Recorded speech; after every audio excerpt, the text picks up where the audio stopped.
जी धन्यवाद। माननीय सदस्यगण, 6 बजने वाले हैं। सदन की इजाजत हो तो 2 घंटा समय इसका बढ़ा दिया जाए। ठीक है श्री जी असदुद्दीन ओवैसी जी। मोहतरम चेयरमैन साहब, आपका बेहद शुक्रिया कि आपने मुझे सदर जमहूरिया के खुतबे पर बोलने का मौका दिया। सर, मैं हस्ब आदत और हस्ब रिवायत इसकी मुखालिफत में खड़ा हूँ और सदर जमहूरिया के खुतबे को अगर आप देखेंगे सर, तो उसमें पूरे खुतबे में लफ्ज़ मुसलमान तो छोड़िए, लफ्ज़ अक़लियत भी इस्तेमाल नहीं हुआ है। और मैं बड़ी ज़िम्मेदारी के साथ आपके सामने अर्ज़ कर रहा हूँ कि भारत में 14% मुसलमान जो आबादी के लिहाज से 17 करोड़ आते हैं, वो आज पिछले 10 साल में नरेंद्र मोदी की सरकार में अपने आप को एक गैर यकीनी कैफियत में पाते हैं। अपने सोचते हैं कि हमारी शनाख्त को ख़तरा है, हमारे वजूद को ख़तरा है। और मैं बड़ी ज़िम्मेदारी के साथ कह रहा हूँ कि जज्बात में लाए बगैर कह रहा हूँ कि आज 17 करोड़ मुसलमान अपने आप को ऐसा समझते हैं कि जिस ज़माने में हिटलर के ज़माने में यहूदी अपने आप को समझते थे। और उसकी मैं बताता हूँ क्यों समझते हैं, बताता हूँ आपको चंद मिनट में।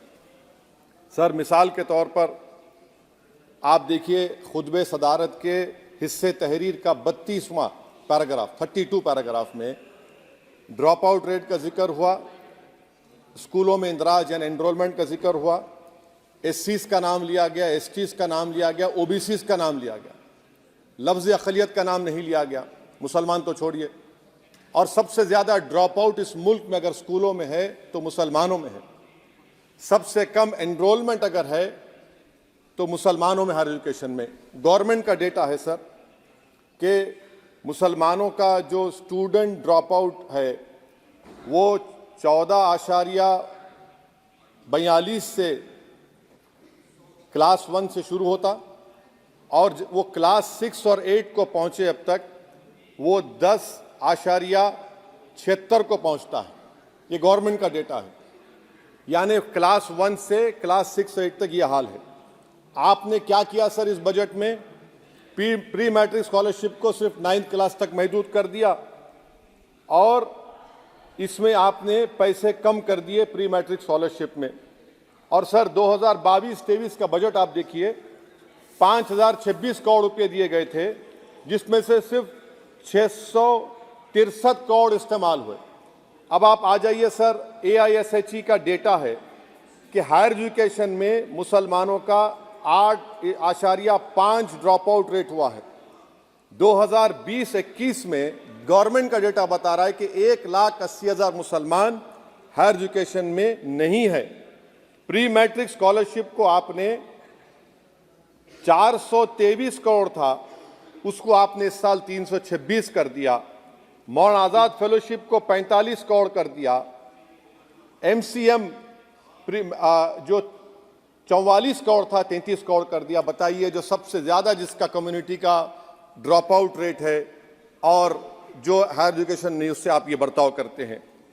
सर, दूसरी बात यह है कि हम ये देख रहे हैं कि 10 साल में इस सरकार में कोई हद नहीं छोड़ी है गलत हुक्मरानी की, नफरतों को भड़काने की, कोई हद नहीं छोड़ी गलत फहमियों को फैलाने की, और कोई हद नहीं छोड़ी इस मुल्क के अवाम नास को तर्क करने की। इस 10 साल में हमने क्या देखा सर? जमहूरियत हमारे वतन अजीज की को बचाना बहुत ज़रूरी है। ये गरीबों के लिए और कमज़ोरों की एक बहुत बड़ी ताकत है। मगर 10 साल में 9.5 साल में क्या हुआ?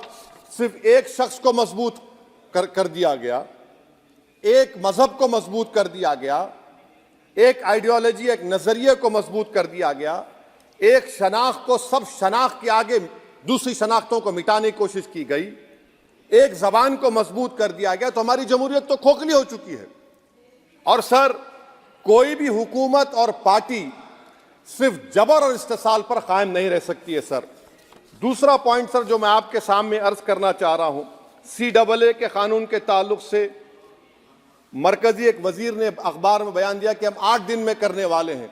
आप 8 दिन में करेंगे, 8 दिन में एहतजाज शुरू होगा मुल्क के कोने कोने में। आप CAA को मजहब से खत्म कर दीजिए, मजहब से जोड़ेंगे तो आपका इरादा बुरा है। आप भारत की अक़लियतों को, भारत के मुसलमानों को, दलितों को आप परेशान करने का आपका इरादा है। सर, दूसरी बात यह है कि CAA के खिलाफ क्यों हम हैं? क्योंकि सीमांचल के मुसलमान को आप बांग्लादेशी कहते हैं। कोई मिनिस्टर मुझे कहता है कि घुसपैठी है, रोहिंग्या है। तो CAA को मजहब से जोड़ना गलत था, उसको निकालिए। मगर हमारे देश के प्रधानमंत्री सर, वतन अजीज के वजीर आजम, मैं बड़ी जिम्मेदारी के साथ कह रहा हूं कि मैं अपने बचपने में जब हिस्ट्री पढ़ता था तो मैंने एक स्टैचू की फोटो देखी थी, प्रीस्ट किंग ऑफ मोहनजोदारो। ऐसा लगता है कि वैसा ही लग रहा है कि प्रधानमंत्री नहीं है बल्कि पुजारी सम्राट बन चुके हैं वो। और मैं क्यों कह रहा हूं कि हमारे सदर जमहूरिया ने कहा था कि 22 जनवरी एक तारीखी दिन है, बिल्कुल तारीखी दिन है। 22 जनवरी की बुनियाद 6 दिसंबर 92 को रखी गई। 22 जनवरी की बुनियाद 86 में ताले खोलकर रखी गई। 22 जनवरी की बुनियाद GB पंत ने रखी थी, इसीलिए तारीखी दिन है। और तारीखी दिन इसलिए भी है कि सर, इसी ऐवान में 16 दिसंबर 1992 को हमने एक रेजोल्यूशन पास किया था। आप बताइए कि आज इस मुल्क में चाहे कोई सेकुलर पार्टी का हो या जो भी हो, वाले सब सेकुलर है, बुरा मैं हूं, किसी में हिम्मत नहीं है कि 6 दिसंबर की बात की जाए। और वो तारीखी दिन इसलिए भी है सर, इंसाफ करने वालों में एक NCLT के चेयरमैन, एक गवर्नर और एक नामजद शुदा रुकने पार्लियामेंट बैठे हुए थे। अब आप बताइए मेरे पास बचा क्या है? बचा यह है कि आर्टिकल 32 बचा है, जिसको बाबा साहब अम्बेडकर ने दिया। आज मुल्क के 17 करोड़ मुसलमान भारत के वजीर आजम पर एतमाद भरोसा नहीं करते, बिल्कुल नहीं करते, बता रहा हूं, खुल के कह रहा हूं। अगर आप आर्टिकल 32 का ड्यू प्रोसेस ही खत्म कर देंगे तो फिर मेरे पास क्या बचेगा सर? क्या बचेगा? मैं तो यहां खड़े होकर वो सुप्रीम कोर्ट के मायानाज बेबाक वकील दुष्यंत दवे की तरह तो नहीं कह सकता। मुझे आज भी रूल ऑफ लॉ में भरोसा है, मुझे आज भी कानून पर, संविधान पर भरोसा है, मगर ड्यू प्रोसेस तो फॉलो होना चाहिए। ड्यू प्रोसेस फॉलो नहीं हो रहा। एक तारीखी दिन 22 जनवरी था, एक तारीखी दिन 31 जनवरी था। सर, रात के अंधेरे में अपील किए बगैर आप आरे लेकर रास्ता खोल देते हैं। क्या पैगाम दे रहे हैं सर? 600 साल की मेहरौली की मस्जिद को बगैर को नोटिस दिए आपने डिमोलिश कर दिया। मैं जिम्मेदारी के साथ कह रहा हूं कि भारत के प्रधानमंत्री और उनकी सरकार भारत के मुसलमानों से उनकी शनाख्त को छीनना चाहते हैं। ख्वाजा अजमेरी के आस्थाने पर चादर बिछाइए, मगर आप जो चादर मुझसे छीनना चाह रहे हैं, मेरी मस्जिद है, आप हर मस्जिद को छीनना चाहते हैं। आप बताइए 17 करोड़ मुसलमानों को क्या पैगाम दे रहे हैं आप कि आप हर मस्जिद को छीन लेंगे मुझसे? फिर मेरा वजूद किस माने रखता है? मेरा शनाख्त क्या माने रखता है? रूल ऑफ लॉ क्या माने? अच्छा, 1991 के प्लेसेस ऑफ वर्शिप एक्ट पर क्यों नहीं बोलते आप लोग? आप उस पर कायम है नहीं है। आप 500 साल की बात करते, मैं आपसे कहता हूं भाई 500 साल पे मत जाइए, बौद्ध पे जाइए, जैनिज्म पे जाइए, शैविज्म पे जाइए, कहां रुकेंगे? अरे इस देश को आजादी मिली 47 में, संविधान मिला हमको बाबा साहब अम्बेडकर का, बराबरी का। उससे पहले तो राजा रजवाड़े थे, जमहूरियत नहीं थी, लोकतंत्र नहीं था, मगर आप उसको उस बारे में लेके जाते हैं। अरे 500 साल आगे क्या होगा बताइए? आप किसी एक सिविलाइजेशन, सर अंग्रेजी में किसी ने कहा था, civilization can not be rewritten by hatred, history can not be corrected by demolition. आप ये नहीं कर सकते। और मैं उम्मीद करता हूं कि जब मौर्रिख तारीख लिखेगा, नरेंद्र मोदी इस मुल्क में तारीख लिखना चाहते हैं। क्या तारीख लिखना चाहते हैं? कि मैंने इस देश को, गांधी अंबेडकर के देश को मैंने हिंदू राष्ट्र बना दिया। मैं उम्मीद करता हूं कि हमारे भारत के हमारे हिंदू भाई देश के प्रधानमंत्री की सोच को नाकाम करेंगे, उन पर है। अब देखते हैं क्या होता है। सर, नेबरहुड फर्स्ट की पॉलिसी है। नेबरहुड फर्स्ट क्या हो रहा है सर? हम सोशल मीडिया के जरिए फॉरेन पॉलिसी चला रहे हैं। मालदीव छोटा मुल्क, वो हमको आंख दिखा रहा है, चीन की गोद में बैठ गया। हमारे लद्दाख में हमारे जो लोग जानवर को लेकर घास चराए जाते, वहां पर चीन की आर्मी आके रोक रही। बताइए, बांग्लादेश चीन की गोद में बैठा हुआ है। आप गैलेंट्री अवार्ड दे रहे हैं, क्यों दे रहे हैं? कि चीन बैठा हुआ है। तो आपका बफर जोन गया कहां भाई साहब? आपका बफर जोन तो कहां गया नहीं मालूम, गायब हो गया बफर जोन। और दूसरी बात सर, आप ये भी देख लीजिए कि यहां पर मैं आपको इंपॉर्टेंट पॉइंट ये बताना चाह रहा हूं सर। ये हम बोलते हैं India middle east economic corridor, कितना पैसा है बताइए? वो नहीं बताया जाता। अच्छा सर, सबसे तकलीफ दे बात मेरे लिए है कि भारत ने यूनेस्को का इलेक्शन पाकिस्तान से हार गया। हम पाकिस्तान से हार गए। ये आपकी फॉरेन पॉलिसी है।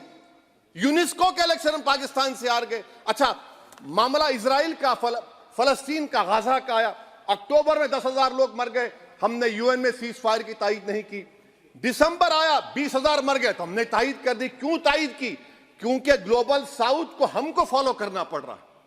भारत ग्लोबल साउथ को फॉलो कर रहा है, मेरे लिए तकलीफ दे बात है। यह आपकी नाकामी का बहुत बड़ा सबूत है।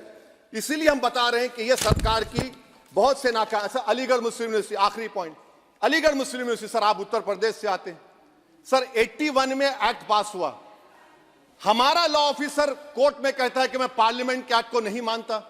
कैसे नहीं मानते सर? क्या नरेंद्र मोदी ने पार्लियामेंट को नॉमिनेट किया या पार्लियामेंट ने नरेंद्र मोदी को प्रधानमंत्री बनाया? बताइए। 81 के एक्ट को नहीं मानते। सर, 2 ही तो सेंट्रल यूनिवर्सिटी है मुसलमानों के, 1,80,000 आप ही के सरकार के दौर में मुसलमान हायर एजुकेशन निकल गए। आप अलीगढ़ मुस्लिम से छीनना चाह रहे हैं। Theory of separation of powers में एग्जीक्यूटिव हमको डिक्टेट करेगा। मेरी आवाज तो पार्लियामेंट है, अब मेरी आवाज के खिलाफ एग्जीक्यूटिव सुप्रीम कोर्ट में बोलता है। अलीगढ़ मुस्लिम यूनिवर्सिटी से इतनी नफरत क्यों है आपको? वहां पर तो हिंदू भाई भी पढ़ते हैं। सर, ये अलीगढ़ मुस्लिम यूनिवर्सिटी का मामला है सर। तो मैं आपसे इस बात पर, इस शेर पर अपनी बात को खत्म कर रहा हूं सर। आप भी उर्दू दां हैं जी। मसीहाओं को जब भी आवाज दी है, अहमद फराज का शेर है जी जी। मसीहाओं को जब भी आवाज दी है, पलट कर आगे हर बार कातिल। मसीहाओं को जब भी आवाज दी है, पलट कर आगे हर बार कातिल। वहां क्या दाद खाही क्या गवाही, वहां क्या दाद खाही क्या गवाही, जहां हो मुंसिफों के यार कातिल। सर, मैं फिर से हुकूमत से मुतालबा करता हूं कि अल्पसंख्यक समाज के बजट के स्कॉलरशिप को आप डिमांड ड्रिवन करिए। भारत के प्रधानमंत्री, प्रधान सेवक रहिए। आप कोई प्रीस किंग मत बन जाइए। आप जीतेंगे, कौन जीतेंगे देश तय करेगा। मगर याद रखिए, 17 करोड़ मुसलमान आज गम और गुस्से में हैं और इस बात को महसूस कर रहे हैं, इस बात को महसूस कर रहे हैं कि प्रधानमंत्री को हम नोट नहीं दिए मगर हमारा प्रधानमंत्री है। आखिर ये प्रधानमंत्री 17 करोड़ मुसलमानों की उनकी शनाख्त को कैसे मिटा रहे हैं, कैसे उनको आप मार्जिनलाइज कर रहे हैं। इसीलिए सर, मैं उम्मीद करता हूं कि हमारे सेक्युलरिज्म जो है, वो मैं पॉलिटिकल सेक्युलरिज्म कभी नहीं माना। जो सेक्युलरिज्म संविधान में लिखा गया उसकी हिफाजत करेंगे। मुल्क अहम है, वरना याद रखिए, आप चुनाव जीते या हारे, मगर अगर आप 17 करोड़ एक जनता को आप गैर यकीनी कैफियत पैदा कर देंगे, ये देश के हित में नहीं होगा। बल्कि हम तो उम्मीद कर रहे हैं कि ड्यू प्रोसेस अदालत फॉलो करेगी। अदालत अगर एक तरफा फैसले करेगी तो गलत होगा। सर, बहुत बहुत शुक्रिया। श्री रामचरण वोरा जी। जी